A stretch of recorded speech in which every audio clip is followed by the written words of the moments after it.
بسم الله الرحمن الرحيم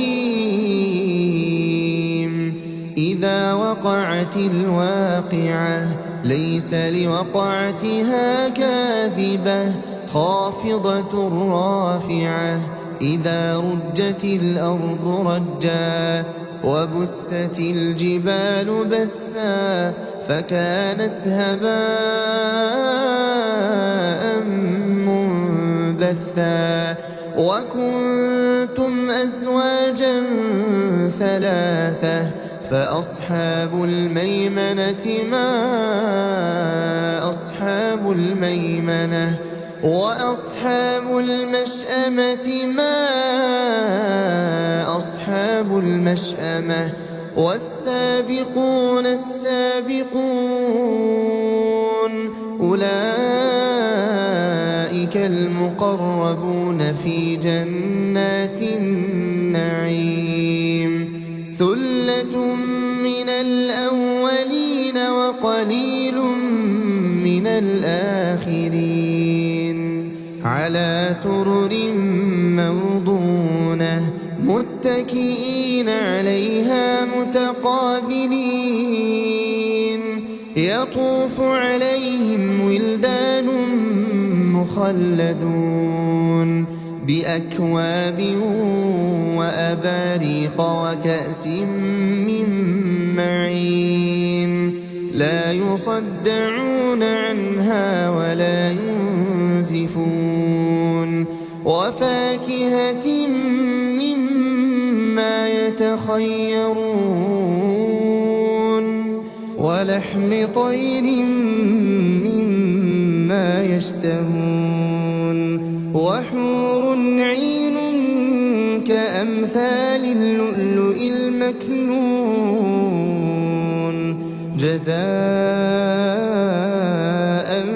بما كانوا يعملون لا يسمعون فيها لغوا ولا تأثيما إلا قيلا سلاما سلاما وأصحاب اليمين ما أصحاب اليمين في سدر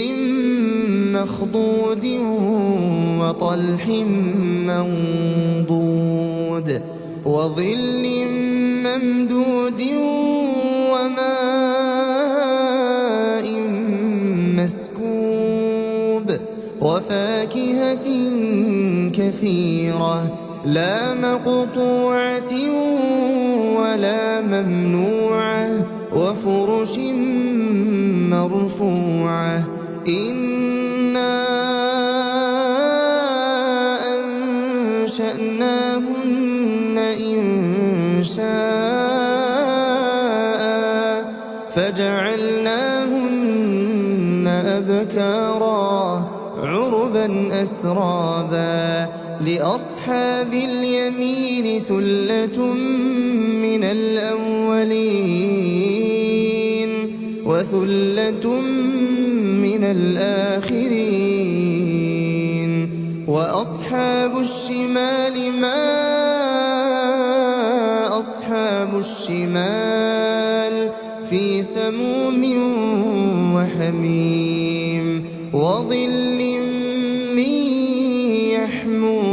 يحموم لا بارد ولا كريم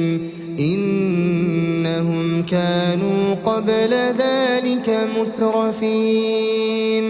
وكانوا يصرون على الحنث العظيم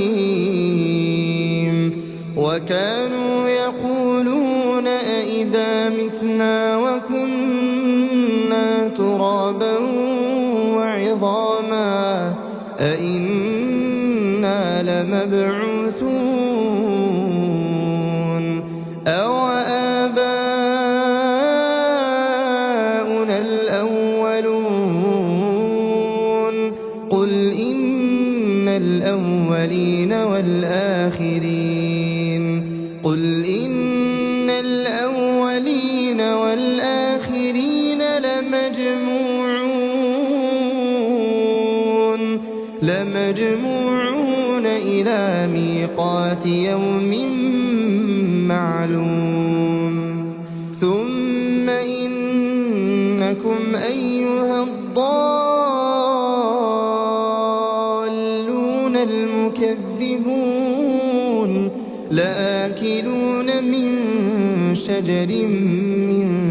زقوم فمالئون منها البطون فشاربون عليه من الحميم فشاربون شرب الهيم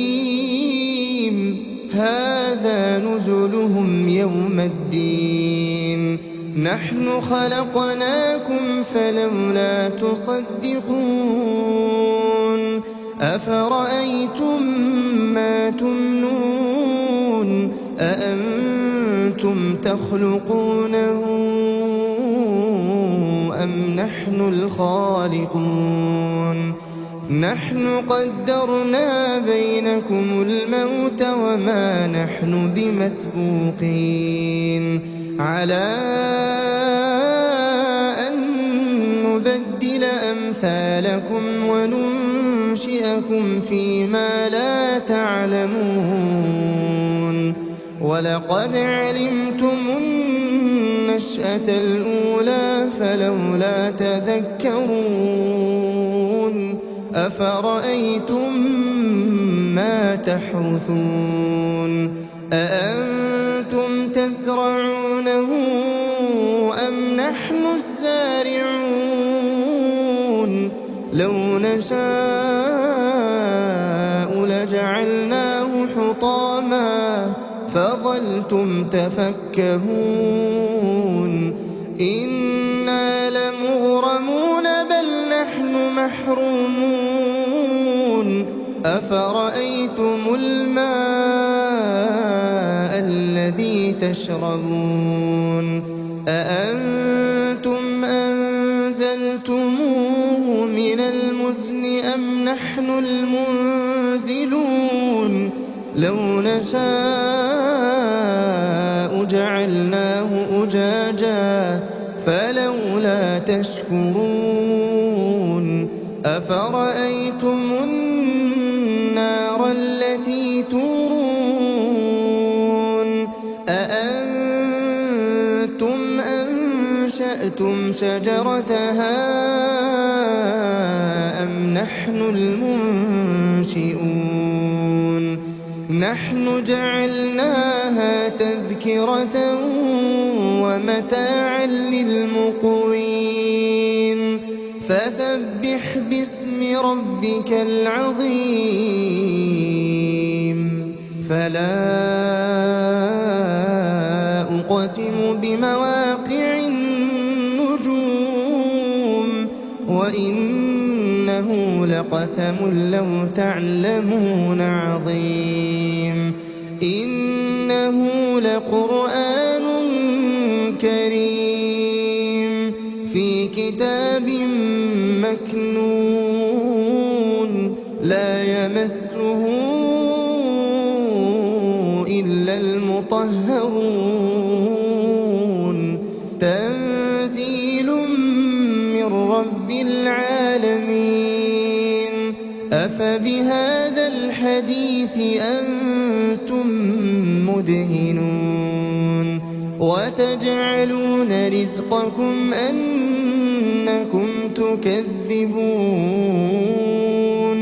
فلولا إذا بلغت الحلقوم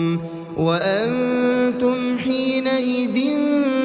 تنظرون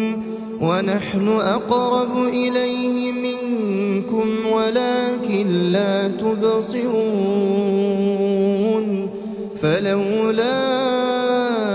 إن كنتم غير مدينين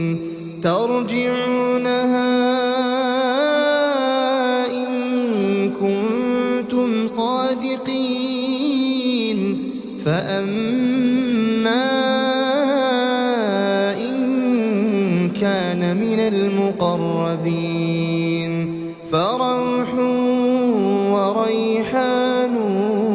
وجنة نعيم. وأما إن كان من أصحاب اليمين فسلام لك من أصحاب اليمين. وأما إن كان من المكذبين الضالين